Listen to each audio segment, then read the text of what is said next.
రే తమ్ముడు, egg puff బాగుందా? ఈ క్యాంటీన్ ఫస్ట్ టైం గెలిచినప్పుడు లాస్ట్ గోల్ ఎవడేసాడో తెలుసా? 25 టైమ్స్ చెప్పినావు. ఈ రోజే నాకు వద్దు టార్చర్. ఒకసారి కొడితే ఫ్లూక్ అంటారు, అదే 2 సార్లు కొడితే లక్ అంటారు, 3 సార్లు కొడితే అలవాటు అయిపోయింది అంటారు. ఇదండి లాస్ట్ 3 years గా ఇండియాకి అలవాటు అయిపోయిన పని. 3 years లో 3 ఐసీసీ ట్రోఫీస్ అయితే గెలిచేసింది. 2024 లో అయితే T20 వరల్డ్ కప్ గెలిచి, 2024 లో అయితే ఐసీటీ ఛాంపియన్స్ ట్రోఫీ గెలిచింది. అండ్ 2026 లో మళ్ళీ డిఫీటింగ్ ఛాంపియన్స్, మళ్ళీ ఛాంపియన్స్ గా అయితే నిలిచారు. ఇది ఈ 3 years లో ఇండియా ఒక జర్నీ అయితే. ఇదివరకు అయితే మనం ఒక ఐసీసీ ట్రోఫీ కోసం అయితే ఒక డికేడ్ అయితే వెయిట్ చేయాల్సి వచ్చేది. కానీ బ్యాక్ టు బ్యాక్ 3 years లో అయితే 3 ఐసీసీ ట్రోఫీస్ అయితే గెలిచింది. అండ్ 3 సార్లు కూడా T20 వరల్డ్ కప్ గెలిచింది. ఇంతవరకు ఏ టీము గెలవలేదు. And back to back ICC trophies అయితే గెలిచింది. First of all congratulations to team India. India versus New Zealand final జరిగింది. ఇండియా గెలిచి ఒక చరిత్ర అయితే సృష్టించింది. ICC T20 world cup trophies plus 3 ICC trophies గెలిచేసి ఈ రికార్డ్ అయితే సృష్టించింది. India creates history and India defeats history. And India defeats history ఏంటంటే అహ్మదాబాద్ లో ఇంతవరకు మనం ఏ ఐసీసీ మ్యాచ్ అయితే గెలవలేదు. అండ్ 2023 November 19 హార్ట్ బ్రేక్ ని అయితే ఈ వరల్డ్ కప్ తో అయితే మనం తీర్చేసుకుందాం అనుకుందాం. ఇంకా వీడియోలో అయితే మ్యాచ్ గురించి అయితే మాట్లాడేసుకున్నాం. అసలుకి మ్యాచ్ ఎలా గెలిచాం, అసలు మ్యాచ్ గెలవడానికి మెయిన్ రీజన్ ఏంటి, అసలు ఇండియా ఎలా గెలిచింది, అసలు ఇండియా తన ప్లాన్స్ ఎలా ఎగ్జిక్యూట్ చేసింది, అసలుకి ఈ విజయానికి ఎవరు ఇంపార్టెంట్ కారణం, ఈ టోర్నమెంట్ మొత్తంలో అసలుకి ఇండియాకి విజయం ఎలా వచ్చేసింది అని చెప్పేసి, న్యూజిలాండ్ అసలు ఏం తప్పులు చేసింది అని అయితే మాత్రం ఖచ్చితంగా అయితే చూసేద్దాం. Hi hello, welcome to review Yashwant. కొత్తగా నచ్చుంటే లైక్, షేర్ అండ్ సబ్స్క్రైబ్ చేసేయండి. ఇది ఛానల్లో ఓన్లీ రివ్యూస్ మాత్రమే కాదు, క్రికెట్ ప్రొడక్షన్స్ కూడా and movie updates and plus funny reels కూడా అయితే ఉంటాయి. ఖచ్చితంగా మీరైతే ఖచ్చితంగా ఎంజాయ్ చేస్తారని చెప్పి నేను అనుకుంటున్నాను. మిమ్మల్ని ఎంజాయ్ చేసేలాగా నేను చేస్తానని నేను అనుకుంటున్నాను. 30కి అయితే ప్రీ షో అయితే మొదలైపోయింది. ఫైనల్ అయితే అహ్మదాబాద్ లో అప్రాక్స్ 1 lakh మెంబర్స్ అయితే స్టేడియంలో అయితే ఉన్నారు. మంచి మంచి ఈవెంట్స్, సాంగ్స్ తో అయితే స్టేడియం అయితే హోరెత్తిపోతుంది. ఇంకా ఐసీసీ T20 ట్రోఫీని అయితే మన ఎక్స్ కెప్టెన్స్ అయిన మహేంద్ర సింగ్ ధోని అండ్ రోహిత్ శర్మ అయితే తీసుకొచ్చేశారు.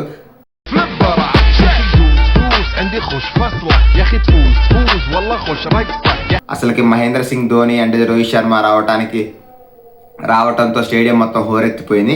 ఇంకైతే టాస్ అయితే న్యూజిలాండ్ గెలిచింది. మనం నిన్న వీడియోలో మాట్లాడుకున్నట్టయితే టాస్ గెలిచి ఎవరైతే ఫస్ట్ బ్యాటింగ్ తీసుకుంటారో వాళ్ళకైతే చాలా అడ్వాంటేజ్ అనుకున్నాం. కానీ అయితే న్యూజిలాండ్ అయితే ఫస్ట్ బౌలింగ్ తీసుకుంది. ఎందుకంటే డ్యూ వచ్చిద్దనేమో అండ్ ఇండియాని తక్కువకి రిస్ట్రిక్ట్ చేసి ఇండియాని తక్కువన్నారు. కానీ వాళ్ళ ఆశలు మొత్తం అరియాసలు అయిపోయినాయి. ఇండియా అయితే సేమ్ సెమీఫైనల్లో ఏ 11th అయితే దిగింది, అదే 11th అయితే దిగింది. కానీ న్యూజిలాండ్ మాత్రం ఒక స్పిన్నర్ని కాల్ మెగ్నమ్ అని బయట పెట్టేసి జేకబ్ డఫీని తీసుకొచ్చేశారు. కానీ వాళ్ళు తీసుకొచ్చినా కూడా ఇంపాక్ట్ అయితే జేకబ్ డఫీ ఏం చూపిలేదు. ఇంకా మ్యాచ్ అయితే స్టార్ట్ అయిపోయింది. ఫస్ట్ ఇండియా అయితే pressure situation, final over 1 lakh members ఉన్నారు. అండ్ సంజు శాంసన్ ఇన్ఫామ్ లో ఉన్నాడు కాబట్టి సంజు శాంసన్ ఎటువంటి ప్రెజర్ ఉండదు. కానీ అభిషేక్ శర్మకి అయితే ఫుల్ ఆన్ ప్రెజర్. ఇప్పుడు వరకు ఒక 50 మాత్రమే ఉంది, అది జింబాబే పైన మీద ఉంది. ఒక మంచి ఇంపాక్ట్ఫుల్ లాక్ కూడా రాలేదు. కానీ టీం తన పైన ఫేత్ చూపిస్తుంది. ఈ టైంలో అభిషేక్ శర్మ కనుక మంచిగా వాడితే తన కెరియర్ అయితే ఇంకా ముందర సాగుతుంది. సేమ్ అలానే ఇచ్చారు టీమ్ మేనేజ్మెంట్ అయితే, తనైతే ఖచ్చితంగా నిలబెట్టుకున్నాడు. ఇండియాకైతే క్విక్ ఫైర్ స్టార్ట్ అయితే ఇచ్చారు both the openers. First 2 overs just 12 runs అయితే స్కోర్ చేసింది. అండ్ ఆ 12 runs కూడా సంజు శాంసన్ బ్యాట్ నుంచి వచ్చింది. ఇంకా Abhishek Sharma second over Glenn Phillips వేసినప్పటి నుంచి కాస్త ఆచితూచి ఆడారు. ఇంకా 3rd over నుంచి మొదలెట్టారు సార్. పవర్ ప్లే స్కోర్ 6 ఓవర్లకు 92 అయ్యి ఊచకోత సృష్టించారు. ఈ 6 ఓవర్లో ఫస్ట్ 2 oversకి 12 runs మాత్రమే వచ్చింది. Next 4 oversలో 80 runs. వాళ్ళ మెయిన్ ప్రీమియం బౌలర్ అయిన లోకీ ఫెర్గ్యూసన్ అయితే ఉత్తికి ఆరేసి. ఇక్కడైతే న్యూజిలాండ్ బౌలర్స్ అయితే బాగా తడబడ్డారు. ఫస్ట్ 2 overs బాగా వాళ్ళ స్ట్రెంగ్త్ తో బౌలింగ్ వేసిన వాటికి నెక్స్ట్ 2 overs భారీగా పరుగులు రావడంతో వాళ్ళ స్ట్రెంగ్స్ కి బౌలింగ్ వేయకుండా ఆఫ్ సైడ్ ఆఫ్ స్టంప్ వేసి ఇండియా బ్యాటర్స్ కి అయితే చాలా తేలిక చేశారు పనులు. 6 overs 92 runs చేసి ఒక మంచి స్టార్ట్ అయితే ఇండియా అయితే ఇచ్చేసింది. అయితే ఖచ్చితంగా స్కోర్ చేసిద్ది అనే టైంలో అయితే అభిషేక్ శర్మ, రచిన్ రవీంద్ర బౌలింగ్ లో అయితే అవుట్ అయ్యాడు. కానీ ఇషాన్ కిషాన్ అండ్ సంజు శాంసన్ అయితే ఆ మొమెంటాన్ని కంటిన్యూ చేస్తూనే ఉన్నారు. 11 ఓవర్స్కి 150 అయితే కొట్టేశారు. ఇండియాకి అయితే ఇంకా 250+ ఊరకనే సాధించింది అనే టైంలో సంజు శాంసన్ అయితే 89 దగ్గర ఫుల్ టాస్ బాల్కి అయితే అవుట్ అయ్యాడు. మళ్ళీ బ్యాక్ టు బ్యాక్ అయితే సెంచరీస్ అయితే మిస్ చేశాడు. బ్యాక్ టు బ్యాక్ 350s అయితే స్కోర్ చేసి మళ్ళీ ఇండియాలో ఎందుకు తన అంత ఇంపార్టెంట్ అయితే మళ్ళీ చూపించేశాడు.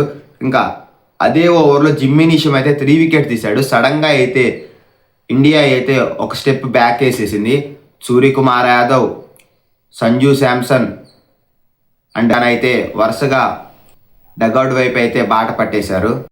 ఇంకా 250 కూడా వచ్చిద్దా రాదా, 240+ అయితే స్కోర్ చేస్తారేమో అనుకున్న టైంలో లాస్ట్ ఓవర్ ఎవర్రా మా దగ్గర నుంచి కప్పు తీసుకెళ్లేదు, మీరు నా కప్పు నేనే ఉంచుకుంటా అన్నట్టు శివన్ దూబే అయితే లాస్ట్ ఓవర్లో 26 రన్స్ అయితే స్కోర్ చేసి ఇండియాకి అయితే ఒక మ్యామత్ టోటల్ అండ్ గుడ్ టోటల్ అయితే 255 రన్స్ అయితే స్కోర్ చేశారు. మహారాజ్ కనిపించాడు.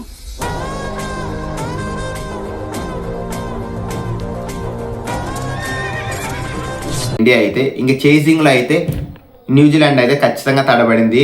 ఎందుకంటే న్యూజిలాండ్ బ్యాటింగ్ లైనప్ భారం మొత్తం ఓన్లీ టిమ్ సైఫర్ట్, ఫిన్ అలనే ఈ T20 వరల్డ్ కప్లో భరిస్తున్నారు.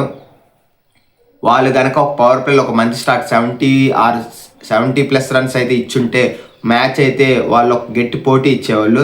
కానీ ఇండియా ఎంత హోంవర్క్ చేసి వచ్చిందంటే అంత హోంవర్క్ చేసుకొచ్చింది. అక్షర్ పటేల్ అయితే ఈ T20 వరల్డ్ కప్లో అసలుకి థర్డ్ ఓవర్ అసలు బౌలింగ్ చేయలేదు. కానీ మన రవి అశ్విన్ ముందులే చెప్పినట్టయితే అక్షర్ పటేల్ ఖచ్చితంగా ఫిన్నాలని వికెట్ తీస్తానన్నాడు. ఖచ్చితంగా fielding setup mid wicket and long on పెట్టుకొని సేమ్ అదే బేసికల్లీ అక్షర్ పటేల్ రూమ్ ఇవ్వడు బ్యాట్స్మెన్ అడ్జస్ట్ అయింది. ఎందుకంటే స్పీడ్ వేరీస్ చేస్తా లోపలికి వేస్తూ ఉంటాడు బాల్.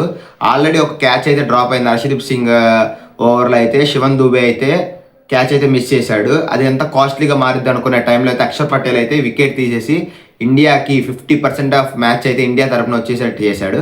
ఇంకా నెక్స్ట్ అయితే మన బుమ్రా వచ్చేసాడు. ఫస్ట్ బాల్ తన స్లోవర్ 1తో రచిన్ రవీంద్ర వికెట్ అయితే తీసేశాడు. నెక్స్ట్ మళ్ళీ Axar Patel Glenn Phillips wicket తీసేసి ఇంక ఇండియాకి దాదాపు ట్రోఫీ ఖాయంలా చేసేసాడు. ఇంకా టిమ్ సైఫర్ట్ అయితే కొంచెం పోరాడాడు, కానీ అది ఉపయోగం లేకపోయింది. ఇంకా చాప్మెన్ వరుసగా డగ్అవుట్ బాట అయితే పట్టేశారు. ఇంకా శాంట్నర్ ఇంకా జిమ్మీ నీషమ్ ఏదో అరతొరగా కొంచెం పరుగులు చేయనా కూడా వాళ్ళైతే గివప్ ఇచ్చేశారు.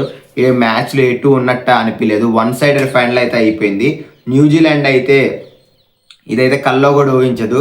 ఫస్ట్ ఆఫ్ ఆల్ న్యూజిలాండ్ అయితే ఒక స్టేట్మెంట్స్ అయితే మానేసి మ్యాచ్ మీద ఇంకొంచెం హోంవర్క్ చేస్తుంటే ఖచ్చితంగా మ్యాచ్ ఇంకో విధంగా ఉండేదేమో. 1-sided ఫైనల్ అయిపోయింది. ఫస్ట్ ఆఫ్ ఆల్ మీరు ఆ జెర్సీ మార్చుకుంటారా నాయన, మా అమ్మ చెబుతాను ఉండేది నల్ల డ్రెస్ వేసుకొని ఎక్కడికి వెళ్ళకూడదని చెప్పి. 1-2 మీరు వచ్చిన ప్రతి సెమీఫైనల్ అయితే ఓడిపోతున్నారు. ఇంత దరిద్రం అయితే నేనైతే ఎక్కడా చూడలేదు. Feel bad for New Zealand. They are also very good team. Final రాక్ వచ్చారంటే ఒక మంచి విషయం కాదు, బై లక్తో అయితే రాలేరు.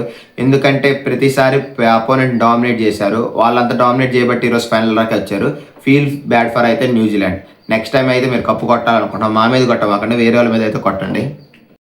అయితే రోడ్ టు విక్టరీ అయితే మాట్లాడేసుకుందాం. రోడ్ టు విక్టరీ అయితే అసలుకి ఇది పెద్ద స్టోరీ అండి. ఎందుకంటే ఫ్రమ్ సంజు శాంసన్ నుంచి మొదలు పెట్టుకొని హర్షదీప్ సింగ్ రాక్ అయితే ప్రతి ఒక్కరు టీమ్ ఎఫెక్ట్ తో అయితే మనం ఈ కప్ అయితే సాధించాం. ఎందుకంటే before T20 world cup New Zealand series లో అయితే చాలా ఘోరంగా విఫలమయ్యాడు సంజు శాంసన్. కానీ అతను everything is a God's plan అండి. ఎందుకంటే అసలు టీమ్ లోనే ఉండాలనుకునేవాడు. 3 back-to-back half centuries, 3 important knocks, West Indies పైన 97, virtual quarter final and semifinal అయితే 89, మళ్ళీ ఫైనల్ 89. ఎంత important knocks, back 2 player of the match awards. Final లో రాపోయినప్పటికీ ఆ నాక్ ఇంపార్టెన్స్ అందరికీ తెలుసు. అండ్ ప్లేయర్ జస్ట్ 5 innings లోనే 321 రన్స్ కొట్టేసి player of the series award అయితే గెలుచుకున్నాడు. అసలు అనుకున్నట్టయితే ఓన్లీ 2 మ్యాచ్లు అయితే తడబడ్డారు. ఒకటి సౌత్ ఆఫ్రికా మీద చేజింగ్ లో విఫలమైన మ్యాచ్ ఓడిపోయారు. అండ్ ఫస్ట్ మ్యాచ్ USA మీద అయితే 70 for 7 వికెట్స్ పడ్డా కూడా సూర్యకుమార్ యాదవ్ ఒక ఎక్సలెంట్ నాక్ తో అయితే ఇండియాని అయితే సేవ్ చేశాడు. అక్కడి నుంచి మనం ఒక్క మ్యాచ్ లో కూడా బ్యాక్ స్టెప్ అయితే లేవు.